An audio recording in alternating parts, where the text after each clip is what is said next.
Welcome to Chicks Who Fly, a podcast dedicated to women pilots and women in aviation. My name is Anaya and I am your host. I am a vocalist, DJ, producer, digital nomad, and a student pilot. I am currently working on my private pilot certificate, and while I'm getting a few ducks in a row to be able to finish my training, I have decided to stay active in the aviation community by doing this podcast, among other things.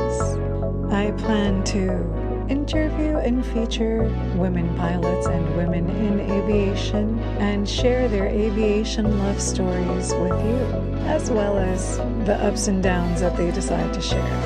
In this first episode of 2021 and of Season 2 of Chicks Who Fly, I get to have a conversation with Arhynn, who is a French South African composer and pianist who splits her time between London and Los Angeles. She has written music for feature films, shorts, documentaries, the stage, as well as for orchestra and a variety of solo instruments. Arhynn is also a private pilot. In today's episode, Arhynn shares how she first fell in love with aviation as an 11-year-old girl when reading a series of books. She talks about the freedom and the thrill she finds in flying, and about the life-transforming moment in her life that propelled her into her flight training.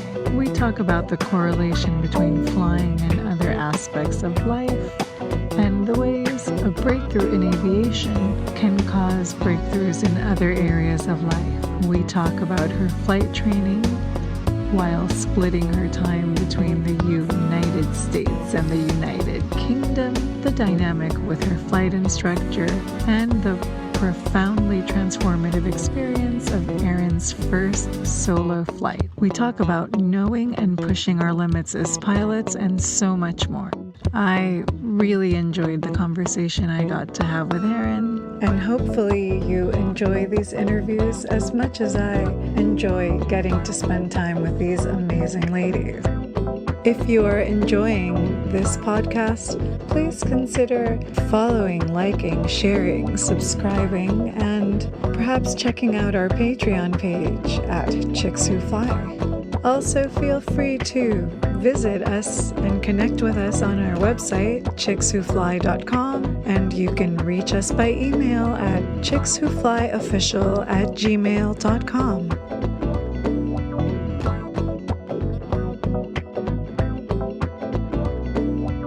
I'm so excited. I've taken a long break from doing these, so you are actually number one in season 2 of Chicks Who Fly. So welcome. That's exciting. It is exciting.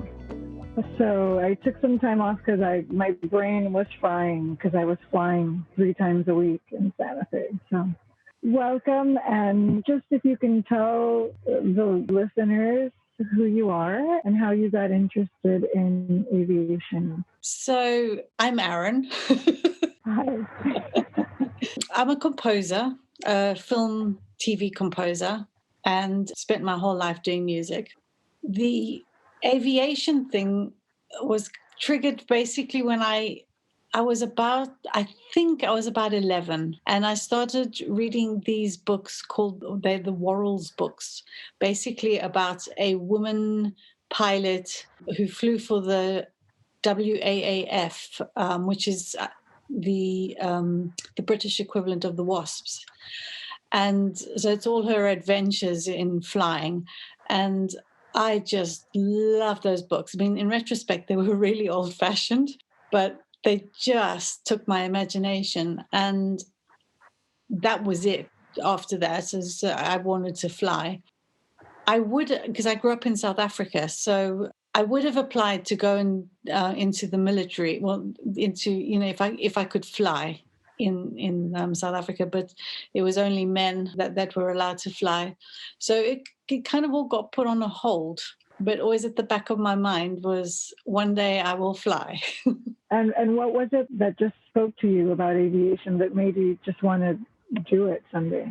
I think it was the freedom of it. The kind of upbringing that I had was very, very strict. And I think it just felt like you could go somewhere else and be away from everything. I think it was the freedom. And also I think the excitement of it. So it was something about that combination of the thrill of doing something like that. The first time flew, which was actually in a normal airliner, that feeling of taking off to me was the best thing that ever. So the thrill of it, I think, had a lot to do with it as well. I can relate to those reasons. And then when did you actually start taking flight lessons and revisit that idea?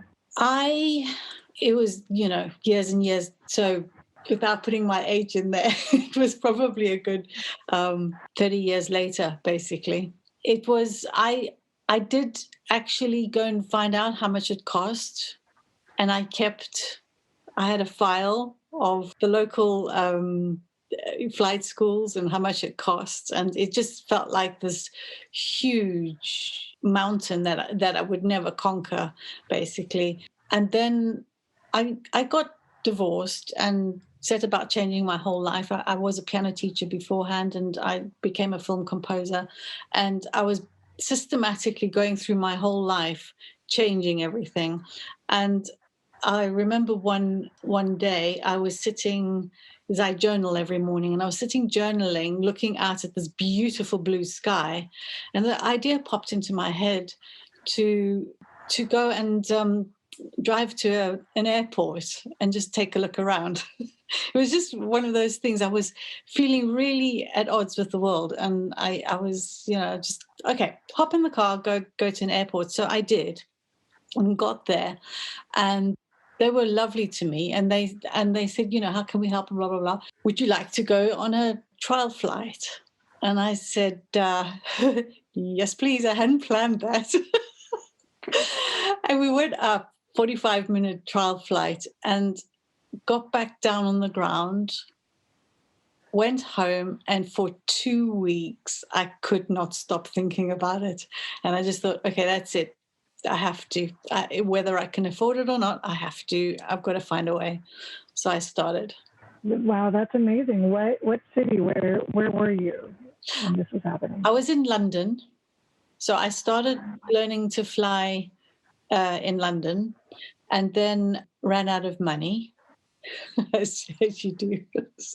Completely ran out of money. Yeah.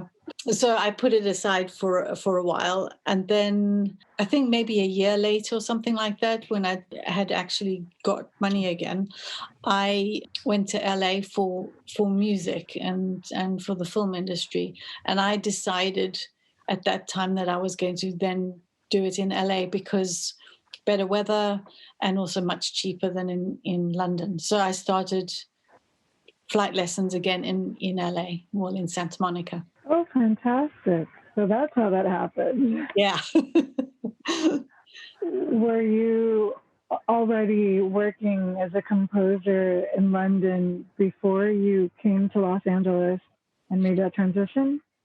Yeah, I had started out already, saying that I actually hadn't scored any feature films yet. It was only after coming to LA and sort of meeting a load of people there, and interestingly doing the flying, that I got my first feature film. And I actually think it was interlinked in my head. It was the amount of courage it takes to go up and fly yourself. Have you done your solo? That is a very sore subject. Oh. I've been supposed to solo twice. I was supposed to solo in Santa Fe before I left. And my last lesson, when I was going to do it, the winds were like 30 knots, so beyond what I would be endorsed for as a student pilot. So I wasn't able to. And then I arrived in South Florida. I had wanted to finish my training completely before I moved on, but Santa Fe is also especially tricky with the high density altitude and major winds and crosswinds literally all the time. And I got here, I had a couple lessons with someone in South Florida, and the day I was supposed to solo, my airplane was hit by a bird, and it's still out being fixed. Oh So my yeah, and now we've purchased this boat to live aboard. So the financial plan is now going to have to change, but the goal is still to finish my training before we leave the U.S., to do some sailing. Yeah.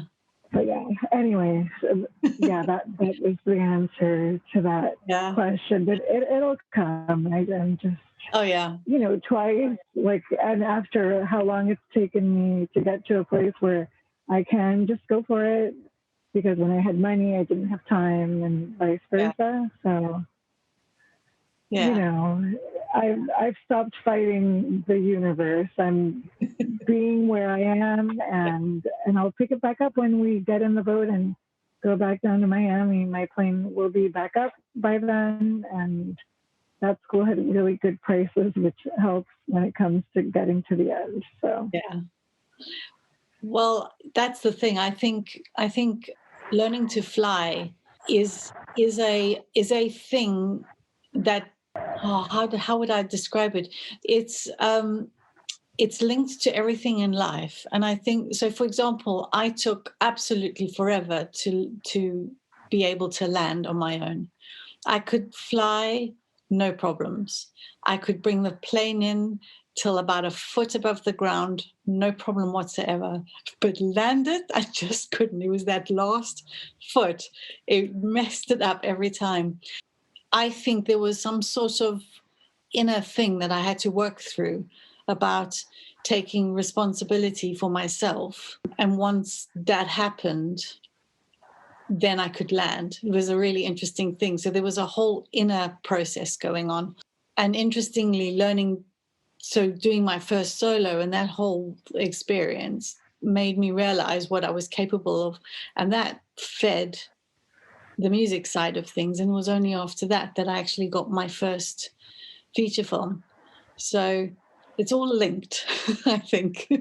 I can relate a lot. You're actually giving me goosebumps, because what I discovered when I was in Santa Fe and I was having a lot of trouble landing, it was because I realized that somewhere subconsciously I was waiting for for Christy, my instructor, to tell me, even though I knew when I had to go in a ground effect, even though I knew it was something wasn't connecting, because subconsciously I was just checked out, I think, waiting for her to tell me. And I didn't even realize I was doing that. Yeah. And then I'm about to take on this really challenging thing about living on a boat, and I think that I am going through that thing. Yeah. I don't know. It might be generational kind of thing, because neither of us are millennials, and and I know that I don't know if it was this way for you, but especially growing up in a Latin culture, I just always felt like I had to ask permission for everything. Yep. So it was just kind of like a default way that my brain was set to some weird passive mode. Yeah. Yeah. And flying is the ultimate responsibility, because you take responsibility for yourself as well as for anybody else that you're carrying. And in fact, everything now I liken to flying. All sorts of things happen. I think, that's like when you do this in flying, it's kind of, I think flying is basically a metaphor for life. Yeah. I agree. I used to find that in yoga. I don't know. Flying is like the ultimate yoga with a huge amount of responsibility, because that's what I used to always think. I was so relaxing for me to get to do music for a living, because I'd perform live, just singing in the 5-star hotels, but if I messed up a note or a lyric, nobody was going to die. That was literally what I always said. Yeah. Yeah. And now I can't say that anymore. Yeah. So once you started to fly, what was the experience of training, and what was your relationship with your CFI like as well? So it's interesting. I mean, I think the universe does kind of move things around and stuff. Once you know what you want, it lines up. So I was supposed to have a particular CFI when I booked, but it turned out that he couldn't do it that day. So he passed me on to somebody else, and we hit it off. He was exactly the right person for me. I'd had a CFI here in London, and he was great as well. In fact he's an examiner here, so I was getting really top end stuff, and we still fly together when I'm here, because we enjoyed doing that. And he's even started teaching me a bit of the IFR stuff. But in Santa Monica, I had the right CFI for the time that I was there, and really enjoyed my lessons. And in fact, I decided, at that stage, I actually had the money. I decided to just go all in, and I was flying 3-4 times a week. So got it quite quickly then. It was very intense. And as you know from learning, is you facing yourself all the time. This one day you fly brilliantly, and the next day it feels like you're a beginner again. But going solo for me was, I took off, and it was quite busy in the pattern that day. So they asked me to do an extended downwind, which gave me time to actually enjoy the experience, because I was ready to turn, had all the flaps and stuff the way it should be and whatever. And I remember being up there thinking, oh my word, I'm here, I'm up on my own. This is just completely amazing. So yeah, and I didn't find learning to fly difficult at all. It was literally that last foot of landing. Everything else came quite easily to me. Yeah, I feel like I have the same experience. That's funny. I wonder if it's like that for everybody, or if each person has like their own thing. Yeah, I think I would expect people have their own thing, but we're probably similar. Well, I think we are similar in that our approach to life, and so I think that's why stuff lines up the way it lines up. Yes, very good point. So, how long after you got to Santa Monica did it take you before you started flying, and then from the time you started flying to the time that you got your certificate, how was that? Well, so I was only coming into the US on a travel visa thing. So I was only allowed to stay there for 3 months at a time. So I would come in for 3 months and then leave back to London for a month or two, and then come back and do it. So it took me on and off a year. It wasn't a full year. It was about a year. I think I got my certificate in 45 flying hours in the end. So I got it in December, and I first got to LA in January. So it was pretty much a year. Oh, fantastic. I'm jealous. I believe it or not, I mean, I can't be embarrassed, because it's been the circumstance of the stopping and starting, and all the different kinds of planes and airports and factors. And I'm about at 60 hours now, and I'm still like attempting to get a day when I can show up. But it's so at the moment I can't fly. I haven't flown since February, which means I'm going to need lessons again, because, I'm really not experienced enough. And that's been really bugging me. But it's just what this year is, it's the circumstances this year that I can't fly. It's just what it is. Yeah, well, this year has been an anomaly for everybody and all the regular things one does. Yeah. Yeah, crazy. I was lucky that I could fly 3 times a week in Santa Fe. They had handled their whole pandemic situation pretty well, and their cases were well under control. And, the school required us to wear masks when we were flying. Yeah. But I was able to fly 3 times a week, and because it's a pandemic, and I didn't have anything better to do. Like, no hotels and casinos are calling me back to come work, and I reduced my expenses hugely by moving into this and taking on this whole thing. So we weren't ready. We weren't ready to do the boat. We weren't ready. I was about to start flying when COVID hit. I don't know if you knew that, but literally a few days after I finally was relaxed enough and had scheduled a bunch of lessons, COVID hit and all the Palm Springs events were canceled. And I was like, this is an opportunity. I was exhausted. Mm-hmm. And I told my husband, let's buy a trailer. Let's get them to let us out of our lease. Let's just go and we'll figure it out. And so far, our only regret was not doing it sooner. Yeah. So what is now your favorite thing about being a pilot? Ooh. Oh, that's a hard question. I think it's about being able to hop in a plane with some friends and go somewhere randomly for lunch. I really, the community part of it, I love. It's nice. It's very peaceful to go up on your own. And for me, it's a bit like breathing. If I've been working really hard, I start to crave that.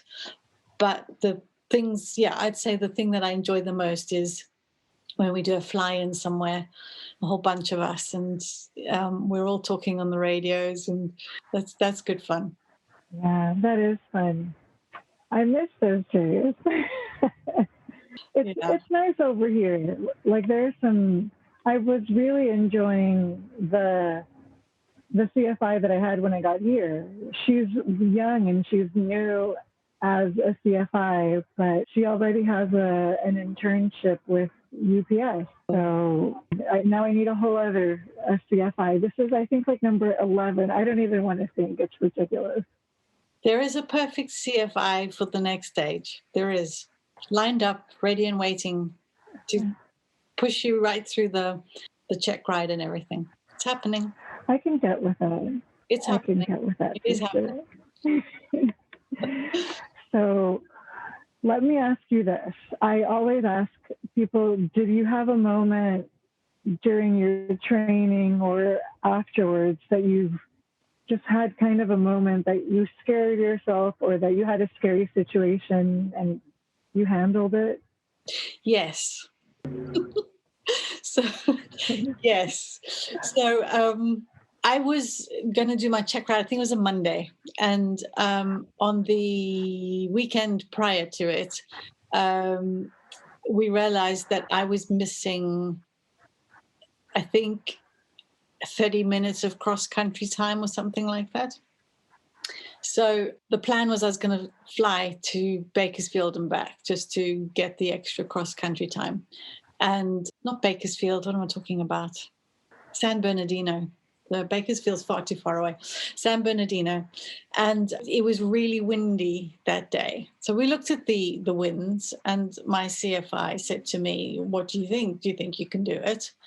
And I looked at the winds, and just the fact that he had kind of was even considering it, I thought, okay, sure, I can do that. So took off, and I'm flying. I don't know if you know the route, but you fly along, is it the 210? You're basically following the 210. Yes. I think that. And so there's this wind coming over the San Bernardino Mountains. Oh, my word. So the turbulence was crazy. Basically, the plane was dropping or rising 500 feet at a time. It was terrifying. So it was kind of, I managed to find a level going towards San Bernardino that was sort of all right. I mean, I wasn't enjoying it, but then I got to San Bernardino, did a touch and go to come back. And, in my head now is I have to go back.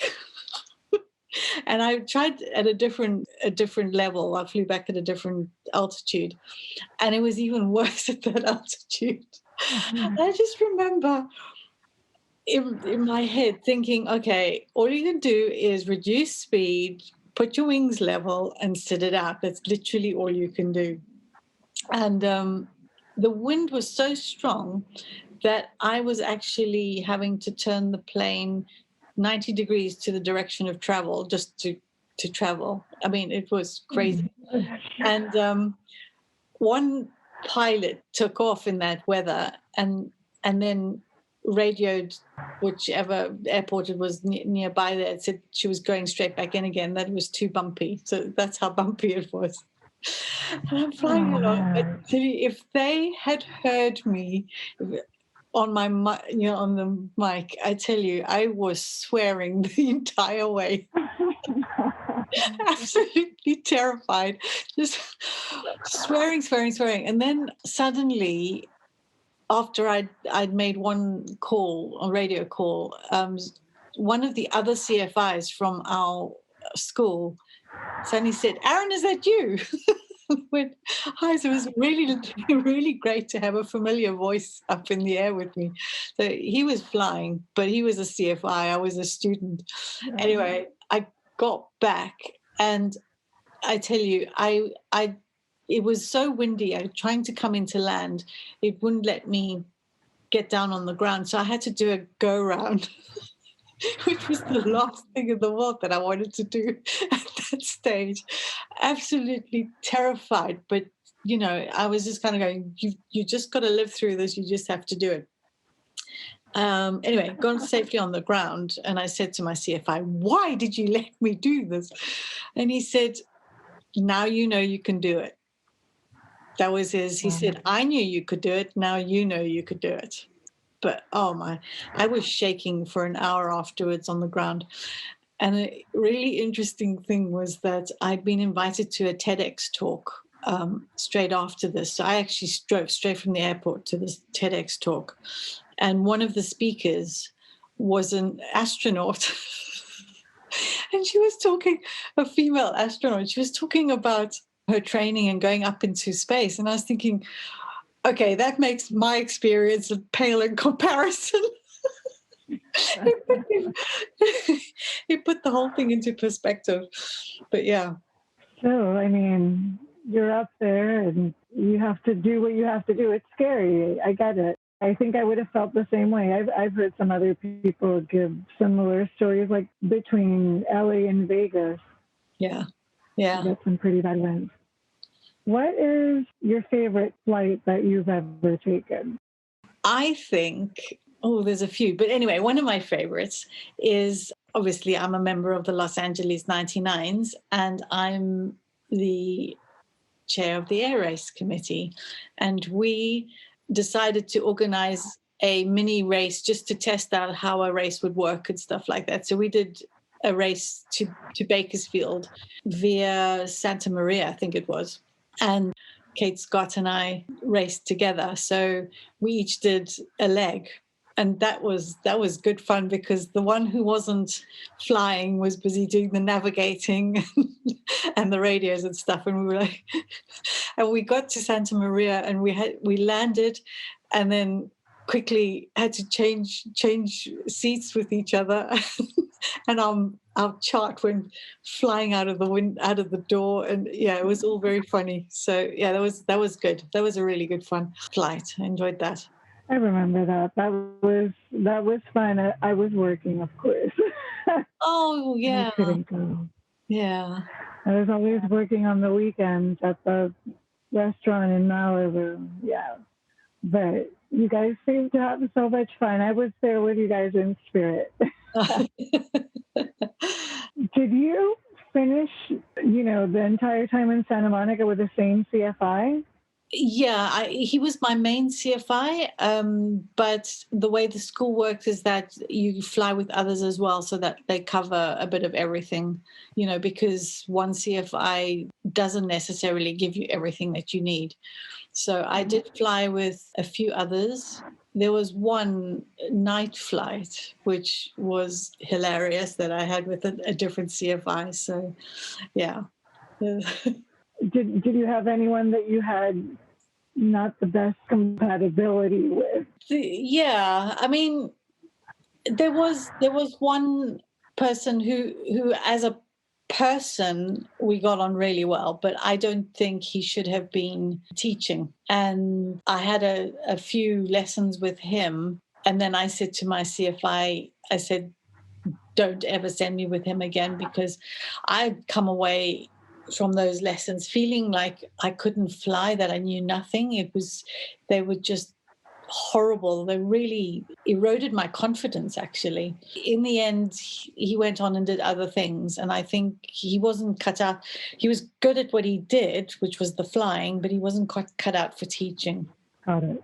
I understand. And it's weird to me. I don't know why, but it still kind of surprises me how much one's level of confidence affects one's ability to fly. Yeah. When I was in Santa Fe just recently, there was this one flight that I had with my instructor where when I was just on the takeoff roll, her phone rang and she had to pick it up. We had already been flying. She already knew but it was a student of hers who was soloing. She knew, that I could do it, but I just remember, of course, she had one ear and her eyes, in the plane, and she was monitoring me. But my sensation was like, oh my God. And because I had this subconscious thing that I hadn't discovered yet, where I was waiting for her to tell me, because she always just did anyway, I just remember really taking it on as if I were in the plane by myself. And at first, I remember like being totally panicked. And then I was just like keeping an eye on the airspeed and, the altitude and when I was going to turn my crosswind and blah, blah, blah. And I flew like this incredibly perfect pattern. And I didn't need her. And that really did help me, because that's when I realized I didn't need her telling me every step of the way. But then for some reason, it took me a long time to get that I didn't need her telling me every step of my landing either. I don't know why it took me so long. That's a whole other Ricky Lake show. I really do think that it's a reflection of your internal life, flying. I really do. I firmly believe that. And I think, for me, it was the easiest thing in the world. I took off on my very first flight. The CFI who took me up on that trial flight let me take the controls and take off. But the landing, like you, took ages. And I needed to go through a whole internal process to be able to do that. Yeah. When you say this, I think about, I was ready to solo in Santa Fe, yet I didn't believe that. So I think a part of me was relieved when I didn't get to that day because of the winds. And then I got over here and had a whole new instructor and a different dynamic. And she was like really cool.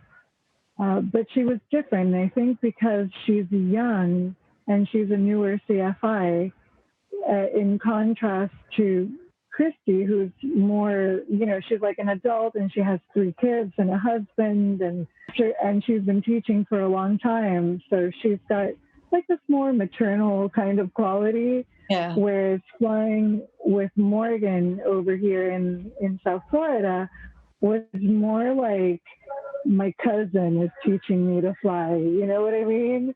Yeah. And I just remember, like, also just being forced to, because she didn't know how much I knew.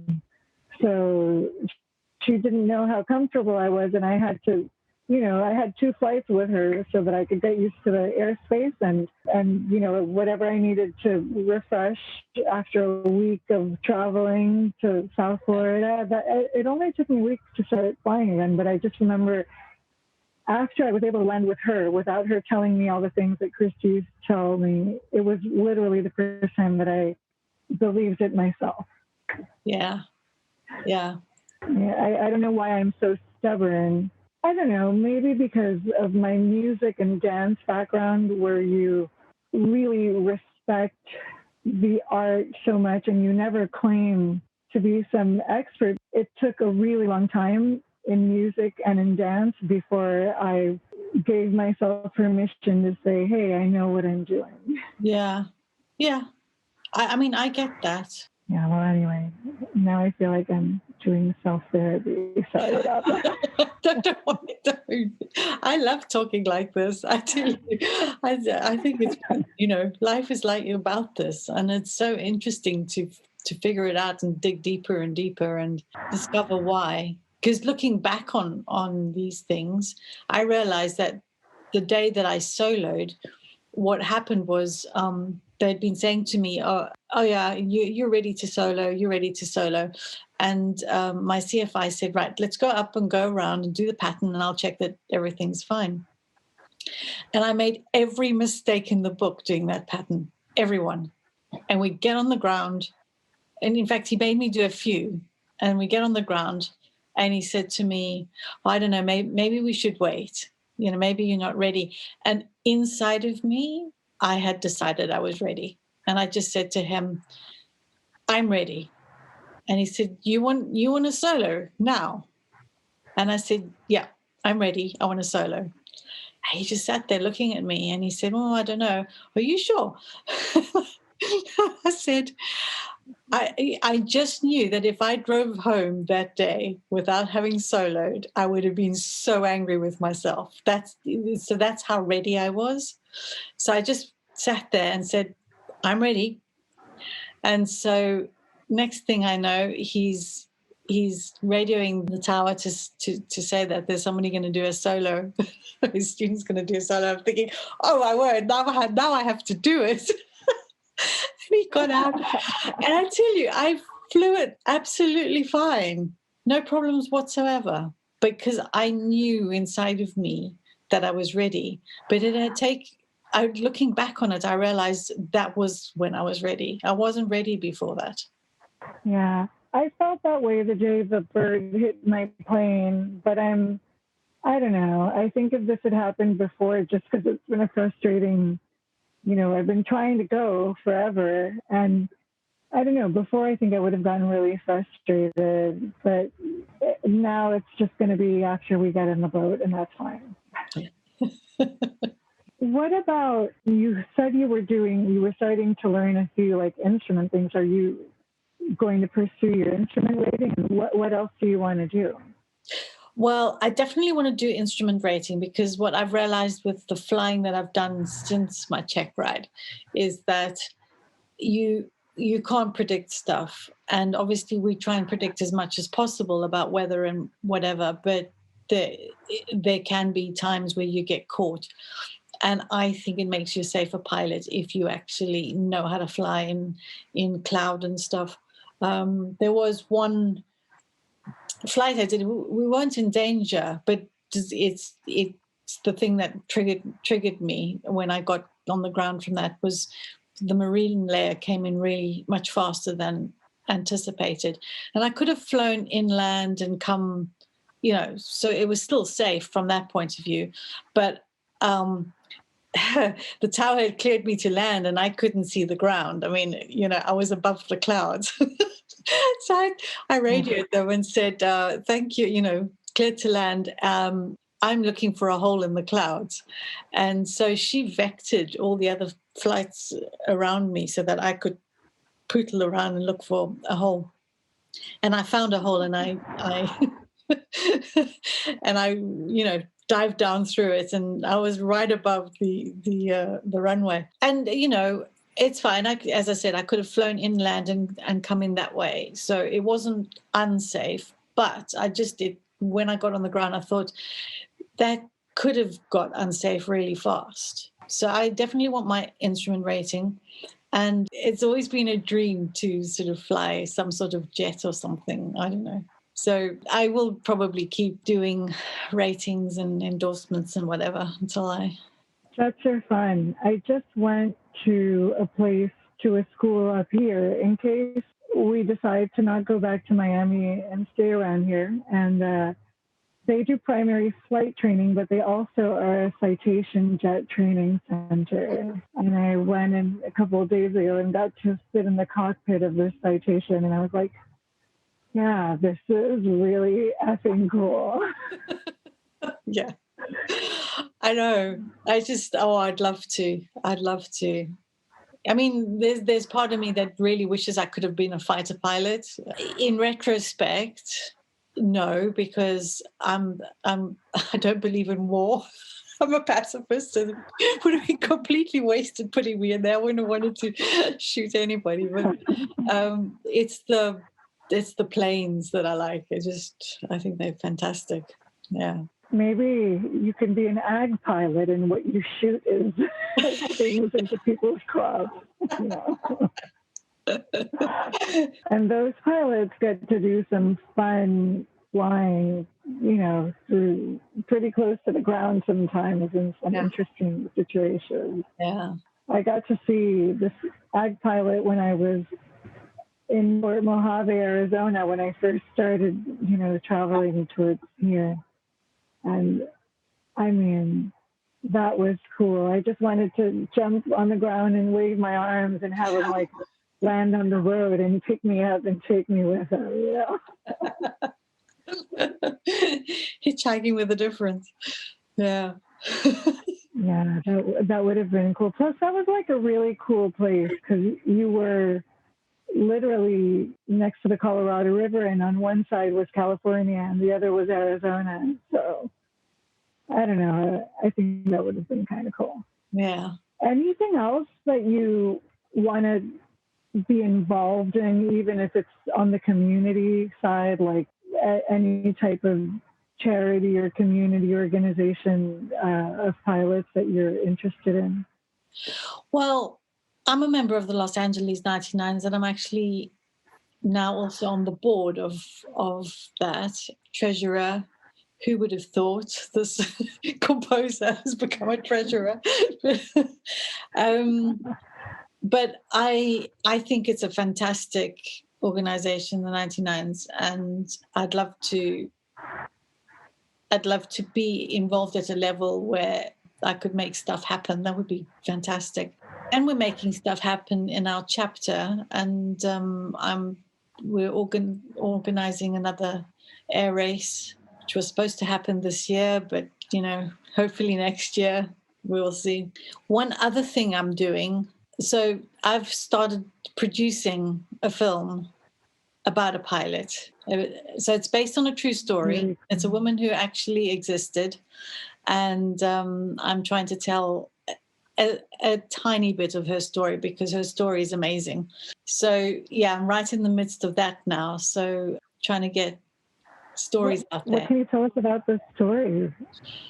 Don't want to say too much because it's only in development, but basically she flew for the UN doing mercy drops and stuff like that. So don't want to say much more. Give it away. It's okay. That's okay, but that sounds amazing. I can't wait for you to do the whole thing so I can watch it. Yeah, no, I can't wait either. And one thing that I really want to achieve with this, the way Tom Cruise does with Top Gun, is he said he wants to make it the viewer feel like they're up there flying. I want to do that with the flying sequences that we do. I'm kind of determined. It's really funny because I have a writer writing the stuff for me, and every now and again she writes something. I'll go, no pilot would ever do that.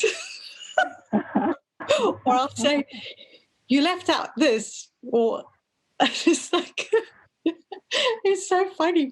I've become really fierce about, you know, what's correct and what isn't correct with the pilot stuff. So yeah. Well, some people take way too much license. Like I've never watch that much TV, and I'm Puerto Rican, but I have never been into telenovelas. But when this whole novela came out called La Piloto about a woman pilot, I was like, I don't know, let me check it out. And at first I was like, oh, this looks, like it might be fun. And then within an episode or two, they have her learning to fly without wearing a headset. And they're out there not talking to anybody.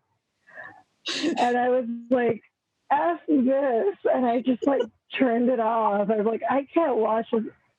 And in that amount of time, all the melodramatic, personal things that were totally non-believable were happening. So I was like, I gave it a chance. I'm not watching this. Nobody flies without a headset and without talking to anybody. Yeah. I think one of the only things that I can think of that I still have left to ask you is, what advice would you give to someone who's interested in flight training, or somebody who has just begun their flight training? I think the main piece of advice I would give is just go and do it. Don't worry about how you're going to pay for it. If you decide to do it, just move the mountains and do it. Because if you're going to wait to afford it, you'll never afford it. I think that's, anybody hanging back for that is just go and do it. Yeah, I'd say that's my biggest piece of advice. I like it. That applies to me for sure. And I think you just hit the nail on the head. I think the reason why before, every time my training got stalled, I flipped out about it and got super frustrated was because I never knew how I was going to get the money, once I stopped to get going again. And at this point, I just know that I'm going to figure it out. It's not a worry. And I already know that I'm ready to solo. I'm just going to keep chair flying and staying actively learning so that when I get back into a plane again, I don't feel so foreign, and that it will only take a flight or two, hopefully. Yeah. It'll take however long it takes, but I don't think it'll take longer than that because it's clicked for me. As long as I stay at least chair flying. Yeah. Yeah. There's one other thing I would say, and especially if it's women who are listening, it's what I faced quite a lot of. So obviously I'm much older. I started, I already was doing other things. I was clearly not doing flying to become a commercial pilot. And I got a lot of people saying to me, why are you doing it? It's so expensive. And what I would say to people is it is totally worth the money, totally worth it. And so what if you're spending that kind of money on yourself? Because it will change your life for the good. And that concludes this episode of Chicks Who Fly. Thank you so much for hanging out with us. I hope that you have enjoyed these conversations as much as I enjoy creating them. Thank you for sharing your aviation love story with us. You can reach us at chickswhoflyofficial@gmail.com or visit our website, chickswhofly.com. Also, if you'd like to be a more intimate part of the creation of this podcast, please check out our Patreon, Chicks Who Fly, where you can support us for as little as $3 per creation. Thank you again so much for your time. We hope to see you next time here on Chicks Who Fly.